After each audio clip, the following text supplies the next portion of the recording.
The caveat will take a lot longer than the prediction, because I'm one of the many people who sort of do this for a living, the so-called experts, who 4 years ago got Trump wrong at every single stage. When he began his campaign in the summer of 2015, and one of the first things he said was that he didn't think John McCain was a hero because he got captured. I confidently said, well, that's the end of the Trump campaign. And at every stage of the process, I was wrong, including on the morning of the election. So I'm not putting any money on this election.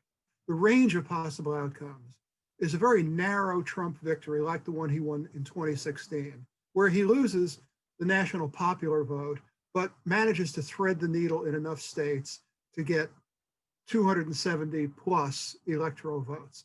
That's at one extreme. At the other extreme, I think, is a Biden landslide. And not only a Biden landslide, but one that flips a number of Senate seats toward the Democrats and gives them a solid majority and keeps the House Democratic. And we end up with an all Democratic Party controlled government, with the exception of the Supreme Court, of course. Where along that spectrum I would confidently stake out a prediction, I don't know. But I think those sort of are both within the bounds of reason. Now, there are some things that are different this time. Re-elections are normally a referenda on the incumbent.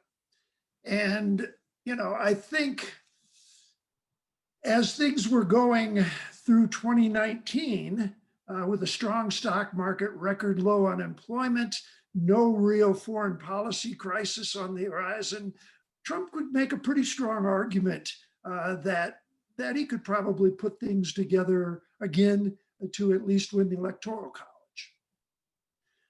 As I watched his approval ratings, they didn't see, he never seemed to be able to get much past 42 to 44%. So in my mind, I'm thinking, what votes can he add that he didn't have last time, assuming some of the things that were working against Democrats last time won't happen this time? The anti-Clinton feeling, Trump being the new shiny object, and so on. I was probably a little more skeptical than Mike that Trump was going to sail to re-election. Then comes COVID, and I really do think it becomes a referendum on the president on this.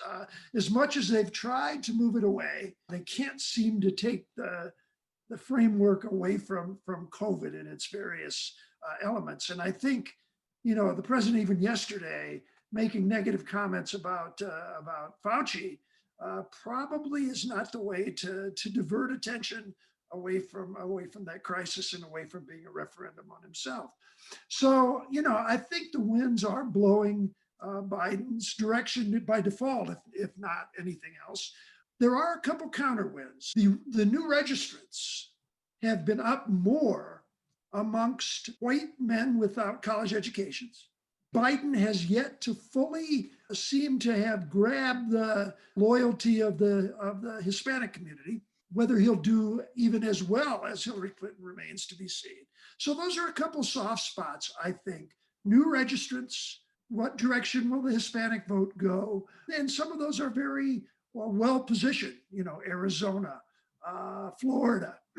Those could be important votes. Now, COVID winds are blowing in the opposite direction. Trump's apparent failure to get a handle on and have a clear national response to COVID has hurt him in the suburbs. There's just no question about it. The first debate, I don't think was very helpful to reversing those wins. It seemed to me every time the president talked over Biden or talked over the moderator, I felt like that the Republican Party was bleeding female votes in the suburbs. It's just not a good look. And so I think the pollsters have made adjustments, probably are sampling heavier in the whites without college education group than they did last time. I don't think the end result is going to be as much of a surprise